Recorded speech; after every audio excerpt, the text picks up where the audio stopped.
Greetings, my fellow earth angels. Thank you for joining me for another lesson. Let's go ahead and jump right in. Today's lesson is that different doesn't necessarily mean wrong. What do I mean by that? I mean, if you're just used to doing something the same exact way and you've been doing it that way your whole life, everyone you know does it that way, your family does it that way, your friends do it that way, the world tells you this is the way to do it.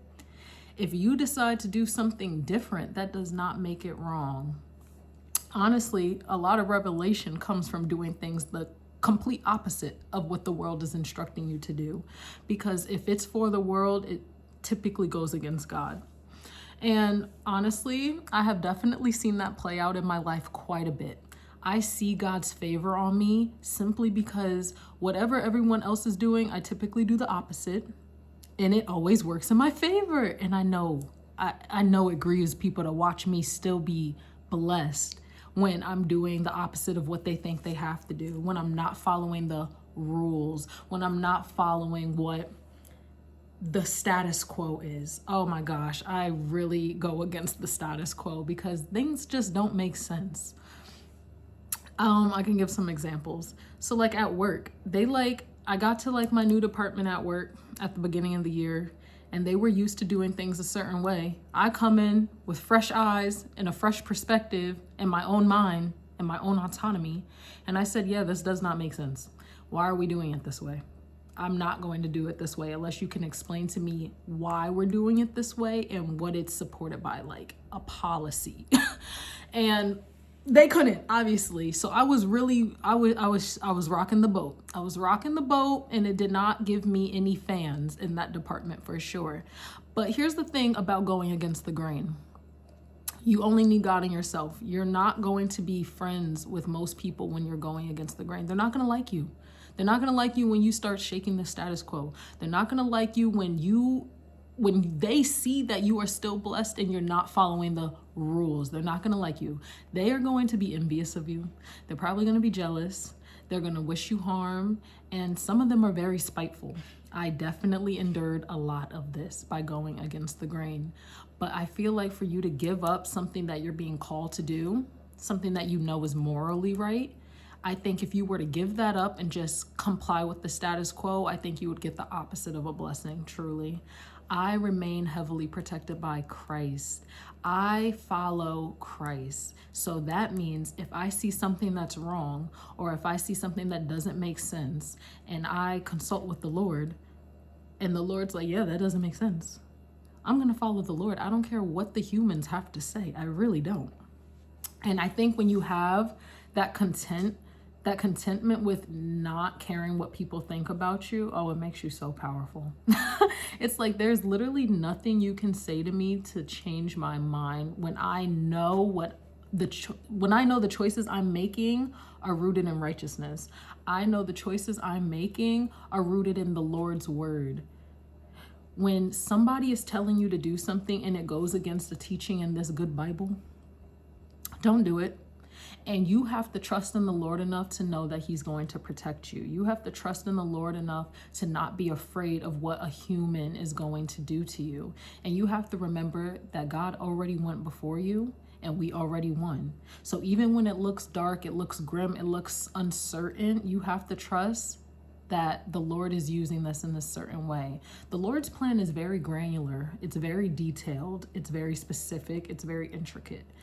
The Lord has everything worked out. So even in times of uncertainty, you have to trust he must be using this in some way. That's just above my understanding. And when I tell you, when I really adopted this belief, the amount of peace I have, it is so true why they say the Lord will give you peace that words just cannot explain. Because Gentiles, which I just learned, Gentiles are just people that don't believe in Christ. It took me a long time to learn that. I would hear people talking about Gentiles and I'd be like, I didn't really know what they were talking about, but I just learned that Gentiles are essentially people that they're not God's people. They don't follow God's way. They're not tapped in with the Lord. So when people like that are telling you and instructing you to do things a certain way, don't listen to them. 9 times out of 10, they're probably wrong, because I think the world wants us to work a lot harder than we need to work. The Lord wants us to work with our minds, and he wants us to tap into him. He's going to give us the answers to everything. He knows all our needs, and he has the answer before we even figure out the question. The Lord is going to guide us. He's going to provide for us, and he's going to show the path of least resistance.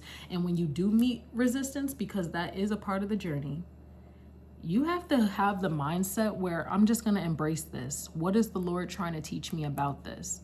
The Lord uses hardship to mold us, things that we would otherwise not know and not learn and not respect if we didn't go through hard times. If you think about it, if everything comes to you easily, how could you ever really appreciate what you have? And how could you be able to relate to someone or have compassion for someone else's journey or struggle if you have nothing to compare it to? Like, you have to have your own hardships. That's literally just a part of life. But the whole point of being faithful to God and following his footsteps is knowing that he is going to see you through everything, every obstacle. He has called us to step on those obstacles. So honestly, every time I encounter a problem, I've gotten to the point where I laugh now. I'm just like, all right, Abba, what are you about to use this for? How are you about to use this? I have this peace that allows me to laugh when people around me are like falling apart in distress, utter distress.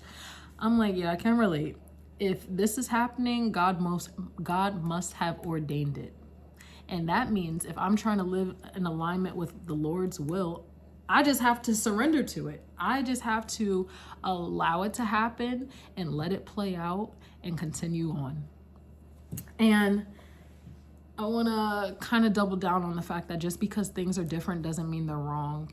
When you're doing something different, you have to really be connected to the Lord to understand and have your tunnel vision on what the Lord has shown you. Because other people outside of this view, they're not going to understand what you're doing. They're going to tell you it's wrong. They're going to create resistance and problems for you because they can't understand what you understand. They can't see what you see because they're not tapped in. They're over here. They're outside of the club. They can't even get in.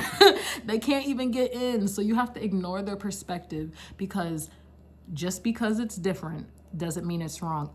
The difference might be what blesses you. The difference might be what God is using to launch you into a completely different like space, atmosphere, time. Like, he's trying to elevate you, but he can't elevate you if you're busy following blindly what the world is teaching you and promoting you to do. And I think now would be a very good time for me to tell you what Bible scripture supports what I'm saying. We are in Genesis chapter 12. At the very top, the Lord said to Abram, "Go out from your land, your relatives, and your father's house, to the land that I will show you. I will make you into a great nation. I will bless you. I will make your name great, and you will be a blessing. I will bless those who bless you. I will curse anyone who treats you with contempt, and all the peoples on earth will be blessed through you." The Bible is just so good. I can't contain it. Let's break it down a little bit. The Lord said to Abram, "Go out from your land, your relatives, and your father's house to the land that I will show you." This is telling you that whatever is the norm, whatever you're used to, whatever you're accustomed to, what everyone has told you, this is how we do it, the Lord is telling you to leave that. Leave that way of thinking, leave that belief system, leave that environment. Go to where he is showing you to go. And if you're tapped in with the Lord, you need to listen to your intuition. This is something that you would only feel and know from inside. The Lord is giving you ideas. There's a reason he's giving you those specific ideas. And analyze your thoughts. Like, if it's fruitful, it's from the Lord. If it's peaceful, it's from the Lord. If it's causing distress and stress and all that nonsense, that's not from the Lord. But ideas from the Lord come with peace. And if he is planting a very specific nugget in your head, there's a reason he's leading you there. And you have to have the faith that the Lord is going to show up. So if he's telling you to go to here, if he's telling you to go here, that's where you need to go. And you need to trust that he's going to give you your next steps once you reach this destination. But he can't give you the whole plan before you move. Because if he gave you the whole plan, what would you need faith for? Exactly. So also what I get from this verse is that a large part of you being able to grow is you have to leave the environment that caused you to have the beliefs that you currently have. Because everyone in that environment that's not tapped in with you, they're not going to understand why you're moving the way you're moving, why you're making the decisions you're making. They're going to question you every step of the way. And those are distractions. They're going to distract you from what you're supposed to be doing.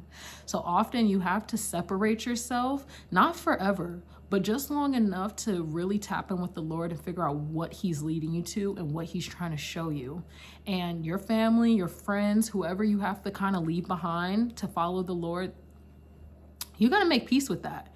You can have a nice conversation with them and let them know what journey you're on and why you feel called to do this, and let them know that you have to do it for you. You have to do it for you.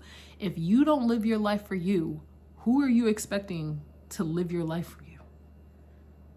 I hope you really understood what I just said. If you are not living your own life, who are you expecting to live for you? Why are you living for everyone but you? You only have one life. You only have one life, and every day you get to make a choice. Make the choice that serves the Lord, because as the Lord serves you, no, I said that backwards. Make the choice to serve the Lord, because as you're serving the Lord, he will in turn serve you. He knows everything you need. He will replenish you. He will provide for you. He will supply for you. All you have to do is be faithful and trust that he will. All right, moving on. He tells Abram, I will make you into a great nation. I will bless you. I will make your name great, and you will be a blessing. The Lord is telling us sometimes you have to leave your comfortable state and go to where it's uncertain, where you're not sure, where there's a lot of question marks, but that's where the blessing is. And through you getting your blessing, you will in turn be able to bless others. Let me give you an example of what this could look like. Say you grew up in a household where everyone did things pretty much the same. Think of like your aunties, your mom, your grandma, everyone stayed with a really bad man. And no one's happy. Everyone clocks into their job and they complain on weekends. They indulge in drunkenness on weekends, or weed, or obscenities. And after work, everyone's comfort zone is just sitting on the TV and watching TV. That is what's normal to everyone in this house. And you know what? Let's also mix in bad food. Everyone has poor nutrition in this cycle. That is the norm. Because it's the norm in this family, no one in this family is going to be able to look at each other and say, that's not right, because that's what they're accustomed to. That's what they're used to, right? So then the Lord starts planting seeds in your mind that you need to escape this environment, go to a new place, and he's going to show you a new thing. It feels very scary because it's something completely new. You're going to be alone. You don't know what's going on. You're going to have to figure out things that you've never known. But that's where growth comes into play. In order for you to get something you've never had, you have to become something you've never been. You can only become something you've never been by constantly engaging in new environments, new tasks, new skills, new learning opportunities. You have to create new exposure for yourself in order to learn new things. You cannot stay in the same environment that made you who you are right now and think you are going to become someone drastically different. You are a result of your environment. So if you look around your environment and you see a lot of what you don't want, there's a good chance you need to leave that environment. And I know it's painful. I know it's hard. I know it's difficult. But just know, the better you become, you can help those people. You can help the ones around you. And that is the point of life. You're not getting better just to be better all by yourself or better with new people necessarily. You're becoming better so that you can have a blessed life and you can bless your loved ones around you. So the Lord is telling us that if you just go where he's leading you to go, he's going to do great things in your life. And in turn, as you become the best version of yourself and you obtain all these blessings, you can give it back to your family. You can be the blessing to your family. You could be the change they needed to see. You could be the example they needed to see to be inspired enough to change something in their day-to-day life. It is so important to listen to the ideas the Lord is giving you. There's a reason he's giving you these ideas. I've said it before and I'm going to say it a million times. Out of all the billions of thoughts and ideas in the world, why would the Lord give you that specific thought that's been sitting in your head, especially when it's reoccurring? It keeps coming back. You keep ignoring it, it keeps coming back. You keep ignoring it, it keeps coming back. The Lord is leading you in a direction. And just because you keep ignoring it doesn't mean it's going to go away. It just means you're delaying the blessing the Lord is calling you to. So, and also, actually, let's just continue. I will bless those who bless you. I will curse anyone who treats you with contempt. Lean on the Lord's protection. All you have to do is focus on you and your journey and living a righteous life, living in alignment with God's will for you, living according to Jesus Christ's teachings. Have grace in the comments. All you have to do is focus on the Lord. He's going to show you the way. Never mind the distractions. Rude people are distractions. People that go out of their way to try to harm you, distractions. Don't pay them any mind. You focus on what the Lord is calling you to do and trust that the Lord is going to take care of these people. He's going to bless the people that help you on this journey he has called you to. He would not give you a task that he didn't intend to see through for you. And people that stand in your way, the Lord will take care of them. You don't have to dirty your hands trying to do anything. Vengeance is for the Lord, and he will take care of those people. All you have to do is focus on the mission, focus on the vision. You have a calling. That's something only you can do. I genuinely believe we all have specific skills, and we are supposed to use those skills we naturally have to make the world a better place. And we are one of one. There is no one like me, and there is no one like you. No, someone can copy my blueprint and they'll never be like me. They will never have the sauce. They will never have the drip, because I am one of one. And even if they try to follow everything I do, it's never going to have that razzle dazzle that I bring. The Lord gave me certain skills and qualities that are very unique to me, because I have a very unique purpose on this world that only I can execute. And the same goes for you. You have very specific skills and ideas that are meant to you, that he is calling you to use, because that is your blessing. And in turn, it's going to bless you for the rest of your life. It's going to bless your future generations. It's going to bless your friends and family around you. The more blessed you are, the better able you are to bless others. And the Lord wants us all to be blessed. The Lord wants us all to be blessed. We have an abundant God, okay? He wants us all to live in abundance. Life is not supposed to be as hard as the world has made it seem to be.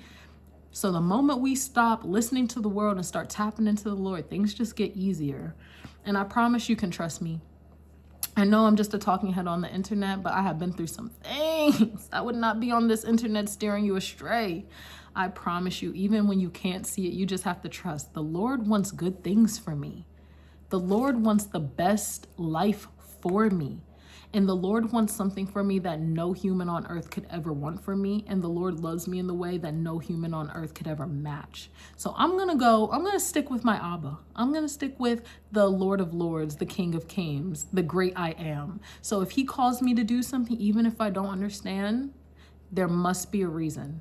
And I trust that reason. So I say all of that to say, just because it's different doesn't mean it's wrong. The difference is probably what your blessing is being hidden in. And with that being said, I gotta go get it. I always forget it. I have to do my promotion for myself. If you need a calendar for 2026, you should buy mine. I know. If you've watched the other videos, I know you've already seen it. And if you've already seen it and you haven't purchased it, you're rude. But yes, this is my this is my calendar that I created. It's on Etsy and the link is in the description. I hope you take a gander over to my Etsy shop. Maybe there's more than just this calendar by the time you see this video, because I do have some additional things brewing in my head.